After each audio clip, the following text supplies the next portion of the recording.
Ibig ko po sabihin, naniniwala po ako na may mga bagay-bagay, na may mga sinasabi niya na may katotohanan. Hindi lahat ng sinasabi, maaring nagsisinungaling siya for whatever purpose, pero naniniwala pa rin po tayo at nakikita ko sa kanya, hindi siya masamang tao o whatever. Aside from Chief of Police, sino po ang PNP official na natatandaan mo na nag-courtesy call na po sa inyo bilang mayor?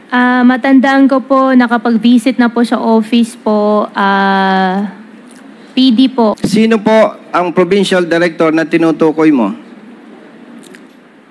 Yung ngayon po na PD.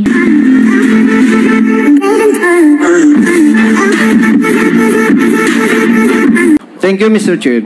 Mr. Chair, itinanong ko po itong mga issue na to sapagkat hindi ko naman kilala si Alice Go at nung nasa active PNP naman ako, bata pa po kayo, Miss Alice Go.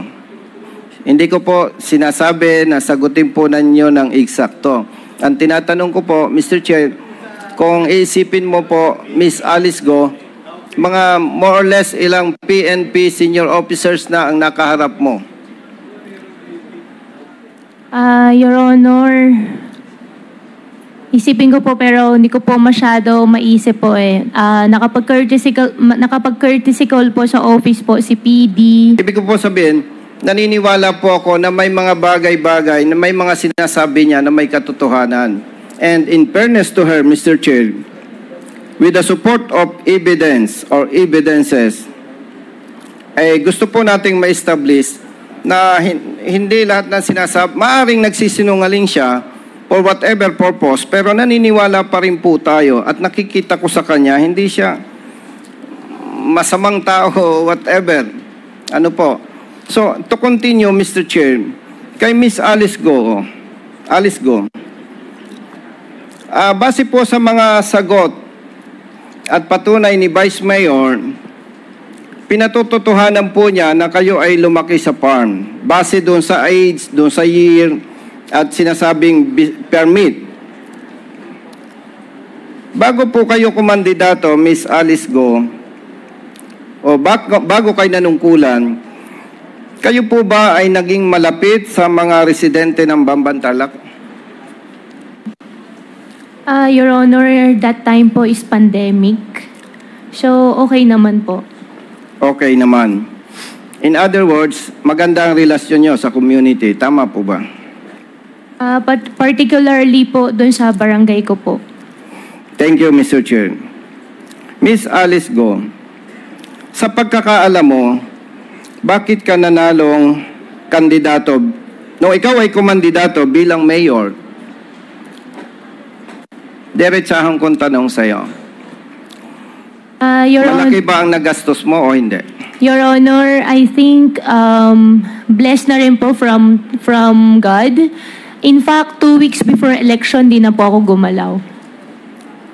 So, masasabi mo na malinis ang pagkapanalo mo bilang mayor, tama po ba? Yes po, Your Honor. Sa pagkakaalam mo rin po ba, minahal ka ng mga residente ng Bambantarlac? Yes po, feel ko po yun. At sa pagkakaalam mo rin po ba, kahit na ngayong iniimbestigahan ka sa Kongreso at sa Senado, mahal ka pa rin ng mga residente ng Bambantarlac? Tingin ko po, opo. Ibig mo bang sabihin, Miss Alice Go, na patuloy silang nagtitiwala sa'yo?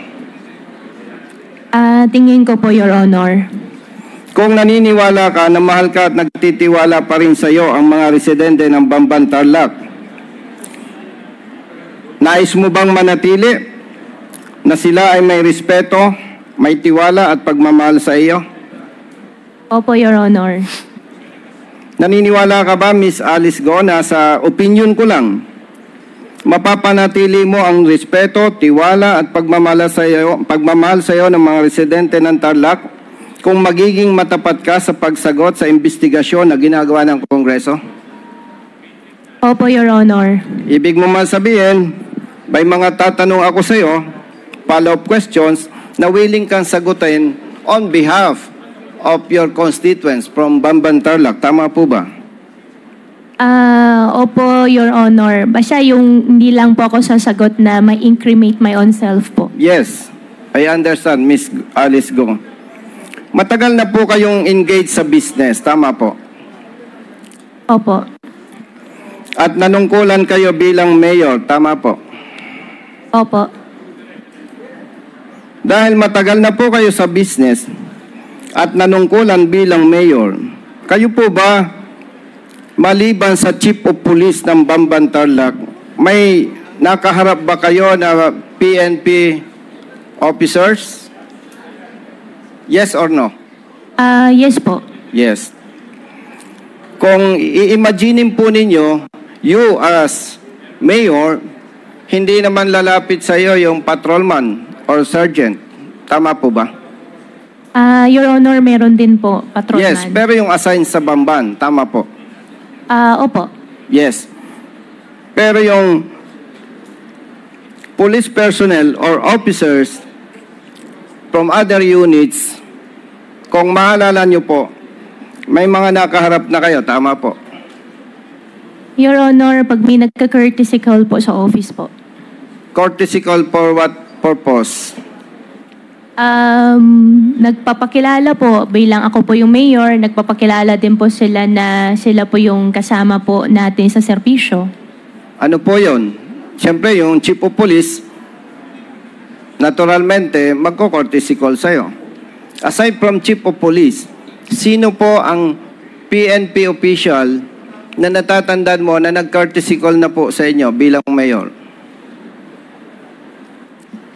Matandaan ko po, nakapag-visit na po sa office po, PD po. Provincial Director. Sino po ang Provincial Director na tinutukoy mo? Yung ngayon po na PD, I forgot the name po. Okay. Sa pagkakaalam mo po, ilang Provincial Director na nag-courtesy call po sa inyo? Hindi ko na po, wala pa ako masyado maalala po eh. Okay, kung hindi po ninyo maalala po ba ninyo more or less ilan ang senior officers ng PNP na nag-courtesy call na sa inyo? Hindi po, Your Honor. Bata pa po kayo, Miss Alice Go. Hindi ko po sinasabi na sagutin po ninyo ng eksakto. Ang tinatanong ko po, Mr. Chair, kung iisipin mo po, Miss Alice Go, mga more or less ilang PNP senior officers na ang nakaharap mo? Your Honor, isipin ko po pero hindi ko po masyado maisip po eh. Nakapag-courtesy call po sa office po si PD. Yun po. Isipin ko rin po ulit, Your Honor. May nakaharap na po ba kayong general? Yes or no? General, yes po. Mga ilan na po? Hindi ko po maalala ilan po. Miss Alice Go, gusto ko lang ipaalala sa iyo, ako po 100% nagtitiwala sa iyo. So sana yung tiwala na binibigay ko po sa iyo, wag mo naman sayangin.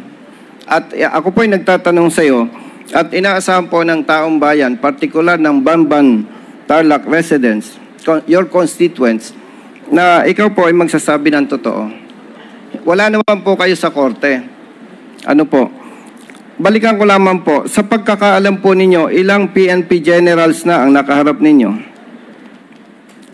Your Honor, as of the moment, wala po ako masyado maalala pero may naisip lang po ako ngayon na nakapag-courtesy call din po sa office ko po ang isang general po na RD po. RD. Opo. Siyempre, RD yan, kahit paano maalala mo kung sino siya. Opo, at official naman po yung trip na pagpunta po niya doon sa office po namin. Yes po. Pwede po bang banggitin nyo sino yung general, yung RD na nag-courtesy call na sa inyo? Your Honor, Mr. Chair, okay lang po, mag-consult lang po ako sa lawyer. Sige po.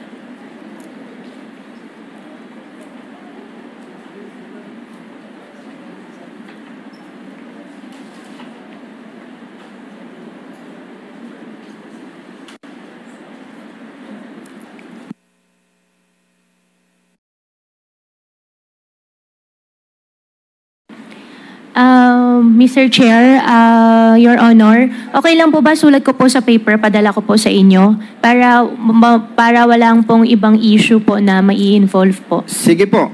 Opo. I-submit po natin sa Honorable Committee. Pakisulat po. Opo. Yes. To continue, Mr. Chair. Nabanggit po tama po ba yung nadinig ko o yung napabalita na sinasabi mo na mayroon po kayong death threat? Tama po? Yes po. Yes. At ako po'y naniniwala na sa kalagayan mo ay totoo ang iyong sinasabi, Miss Alice Go. Sa kalagayan po ba ninyo ngayon at kayo ay nakadetain sa PNP Custodial Center, ano po ba ang pakiramdam ninyo? Safe kayo? O may gusto pa kayong hilingin na baka mapagbibigyan ng committee? Sa ngayon po, dahil po nakadetain po, mahirap po talaga nakadetained. Gusto ko na lang din po matapos po lahat at para makapagpiyansa po. Ang tanong ko po, Miss Alice Go, inamin po ninyo na kayo ay may death threat. Opo. Ang tanong ko po, feeling safe po ba kayo sa PNP Custodial Center? Opo. Okay, very good. To continue, Mr. Chair. Vice Mayor, former Vice Mayor, during the previous hearing po sa Senado, nadinig natin na sinasabi ni Miss Alice Go na siya ay lumaki sa farm. Matanong ko lamang po, Vice Mayor, bago po kayo naging Vice Mayor, ano po ang inyong position? Your Honor, nag-mayor po ako ng 2001. 2001. Ilang years po kayong naging mayor ng Banban, Tarlac? Nag-mayor po ako ng 2001 hanggang 2004 at nag-re-elect po ako ng 2004. Natalo po ako. Ngayon po, after na natalo ako, na bumalik po ako ng 2007, nanalo naman po ako ulit ng mayor up to 2013 po. So, ibig sabihin po, naging public official kayo since 2001. Tama po? Opo. Okay. Kayo po ba ay lehitimong residente ng Banban, Tarlac? Yes, Your Honor. Balikan ko lamang po, yung sinasabi ni Miss Alice Go na siya ay laki sa farm. Sa pagkakaalam po ba niya, ninyo, bilang matagal ng government official ng Banban, Tarlac, nagsasabi po ba siya ng totoo o hindi? Ang pagkaalam ko po, matagal na po sa Bamban. Noong 2001 po, pinunta na ako sa opisina na nag-request po siya ng permit sa kanyang piggery.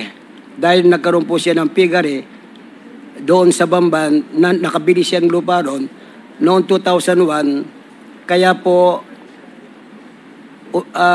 nag-request po siya ng permit sa akin. So, binigyan ko naman po. Linawin ko lamang po, Vice Mayor. Sino po ba ang tinutukoy mong siya? Si Miss Alice Go o yung tatay niya? Si Alice Go po. Ano pong taon yan? Way back po, kung di ko magkamali, 2001. 2001. So, kung ipagpalagay na totoo po ang sinasabi mo, ilang taon po si Alice Go noon? Kung di ko po magkamali, mga 12 years old or 14 years old. So, kung babalikan ko po yung tanong ko sa iyo, Vice Mayor, sinabi po ninyo na nag-apply ba siya ng permit? Permit po.